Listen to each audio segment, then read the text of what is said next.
recording.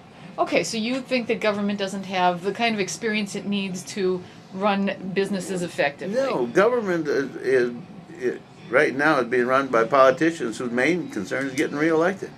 I want people in there that wants, freedom is the most important question. Liberty is the most important question, and it's just not even being asked. We're getting lost in a maze of superficialities that aren't really dealing with the core issue. The core issue is how you are spending money, and my life is about being free, about being freedom at every level, at every course, at every action. Freedom in how we live our lives, as long as we don't harm somebody else. But when you have a debt like we have, an incredible spending debt, how can you be free? How can you be free in your own personal life? And if you can't be free in your own personal life, how in the world can the government be free? And what we're passing on to our children is just unacceptable.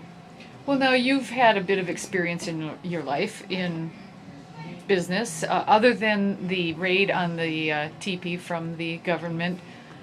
What other things would you say, from your experience, would make you a good representative of the people? Well, because I am a small businessman, because I have signed both sides of the checks, because I know how incredibly tough it is out here in business.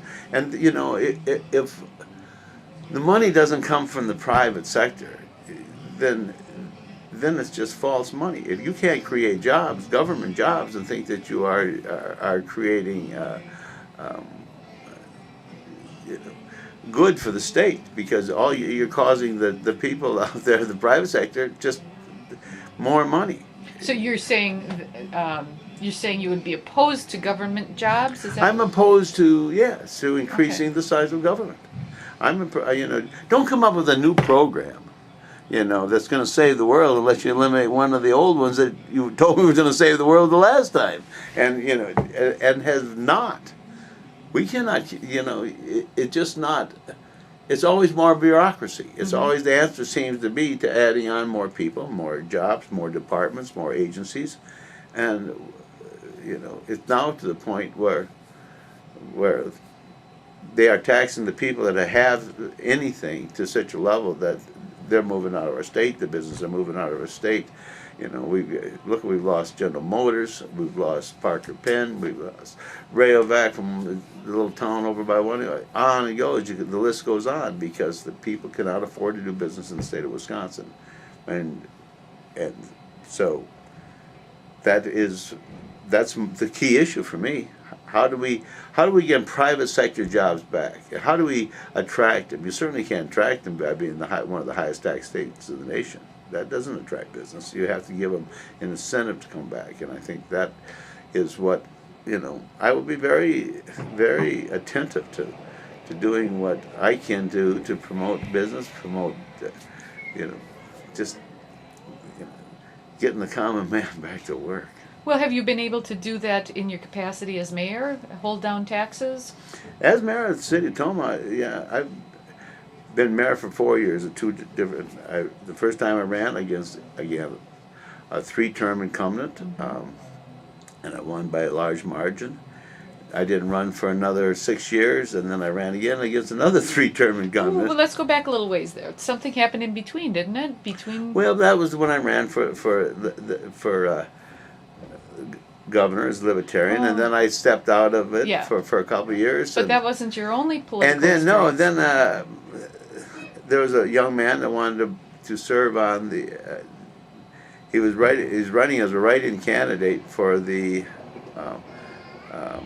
a position on the city council, and I supported him, and I was all for him. His name was John Buick. I worked hard for him, and I went out and I voted for John, and John, I received 31 votes, and John received 3. But you weren't running. And I wasn't running, and I had no intention of running. And then so how did that happen? I don't know how the people just wrote me in instead of John, who was the official write-in candidate. And I had no intention of getting back into it. Okay. And then it was such an overwhelming demand. I thought, well, if they want me that bad, I will serve on the city council.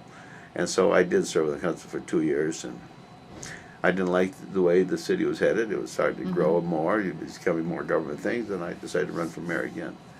And then out of that same type of philosophy, that same type of thinking, I'm very dissatisfied with the state is growing. And I think that at my age, if I'm going to do anything, I want to do it now. I want to get involved now and do everything I can to bring the cost of government back down, bring it back to the people, for the people, by the people. This is my deepest and strongest desire. And have you made, as in your capacity as a mayor, do you make that philosophy known to your constituents that that's how you believe? Well, I think there's no question about it. Yeah. I vetoed a budget the first time it was ever done in the city of Toma's history this last night because the council had passed a budget that would have caused taxes to go up. I'm not going to be part of that, and I refuse to do it. So, Other than the fact that you were elected to a position that you weren't running for, yeah. how do you think the people of Toma see you as a mayor? I have so many people say they're sorry now that I'm not running again for mayor. They wish that I wouldn't have ran for the state senate and have stayed on as their mayor. And that's been the strongest consensus out there. I'm sure there's people out there that don't like me. There's that in every, I don't know anybody that is completely acceptable by everybody, but I have a very strong constituency that likes what I've done, and I've been very dedicated. I worked 5 days a week at a part-time job that pays me $12,000 a year. And I run this business, and now I'm running for the state senate, so my time is getting pretty crowded. Okay. All right. Let's take a short break, Ed. Okay.